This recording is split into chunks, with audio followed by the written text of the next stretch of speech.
नमस्कार आज्ञा। आज भिडियो रे आमे एक अति संवेदनशील किंतु गुरुत्वपूर्ण विषय रे आलोचना करिबा। पुरुषंकर गुप्त रोगर संपूर्ण समाधान। आजिकाली व्यस्तबहुल जीवन शैली, भूल खाद्यपेय एवं मानसिक चाप जोगु अनेक पुरुष विभिन्न प्रकार यौन बा गुप्त रोगर सम्मुखीन हेउचंती।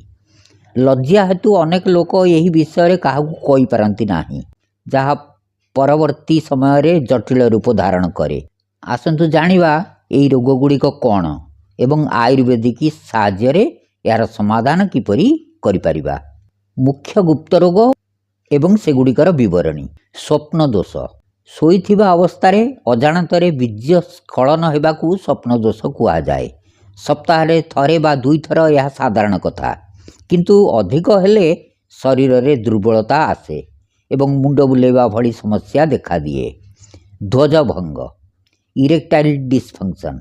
सहवास समय पुरुष अंगरे शीतलता देखा देवा बा लिंगरे कठिनता न आसवा को ध्वजभंग कुआ जाए।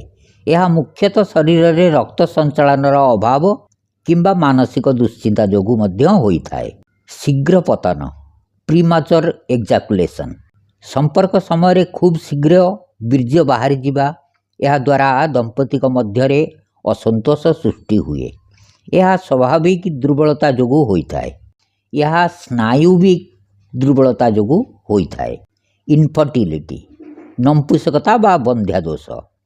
बीर्जरे शुक्राणु संख्या कम रहिबा, लो स्पर्म काउंट किंबा शुक्राणुर गतिशीलता कम रहिबा जोगु संतान प्राप्ति बाधा उपजिले यह बंध्यादोष कुहा जाए। धातु क्षय।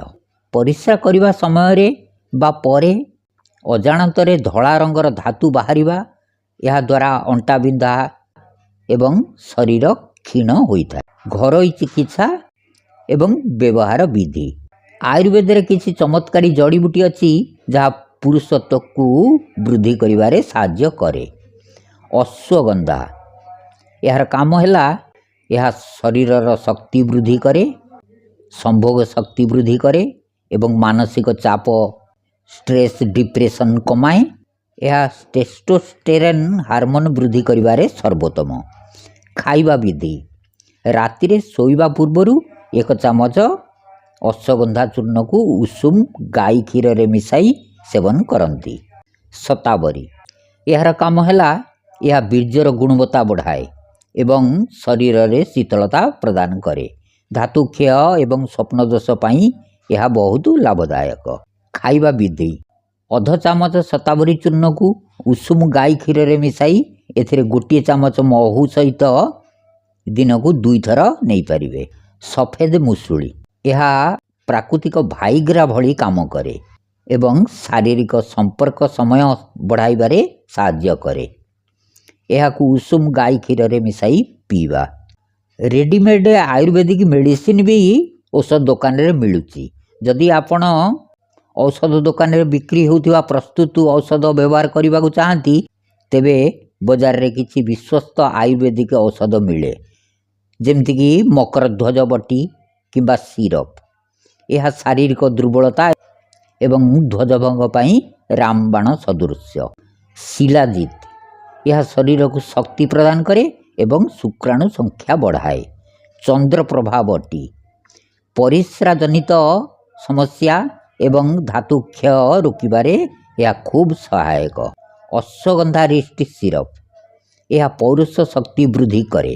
1000 वर्ष पूर्वे चरक संगीतार आरोग्य सूत्र रे लेखा थिबा एक आयुर्वेदिक श्लोक जहाँ पौरुष शक्ति वृद्धि पाई एक अमोघ उपाय।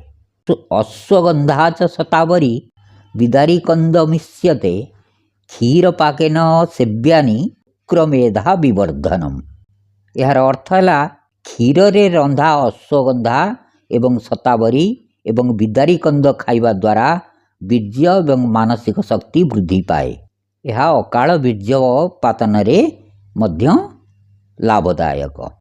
यह संपूर्ण पुरुष यौन रोग को ठीक करिबारे सहायक होइथाए। आसंतु जानिबा किछ खाद्यपेय विषय रे। केउं जिनिस खाइबा केउं जिनिस खाइबा उचित नुहे। गुप्त रोगर चिकित्सा समय पेट सफा रखिबा एवं शरीर में अत्यधिक उत्ताप बढ़ाउथिबा खाद्यरू दूरेई रहिबा जरूरी। अत्यधिक राग एवं मसलायुक्त खाद्य, लंका, गरम मसला एवं अधिक तेलिया छणाछणी खाद्य खाआंतु नाही।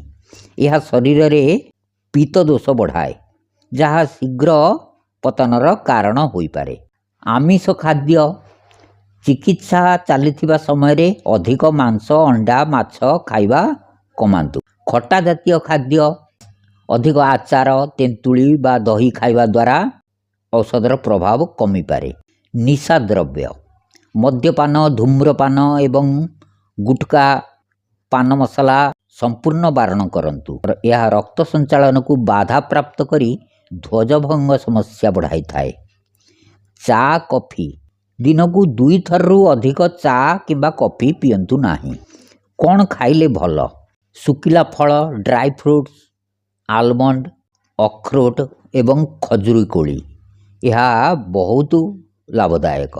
फल भितर कदली, डालिंब एवं तरबुज। क्षीर जातीय खाद्य, क्षीर, पनीर, लहुणी एवं सबुज पनीपरिबा, पालक शाग एवं अन्यान्य सबुज पनीपरिबा एगुड़िक बहुत लाभदायक। किसी सामान्य जरूरी परामर्श। कोष्ठकाठिन्य, पेट जदि सफा न रहे तेबे धातु दोष कमे नाही। तेणु रात्रि त्रिफला चूर्ण सेवन करी पेट सफा करंतु। प्रतिदिन सकाळे अत्यंत 30 मिनिट चालंतु किंबा व्यायाम करंतु। आयुर्वेदिक औषधर प्रभाव देखिबा पई अत्यंत 1 ରୁ 3 मास पर्यंत नियमित भाव यही औषध को खाआंतु। धन्यवाद।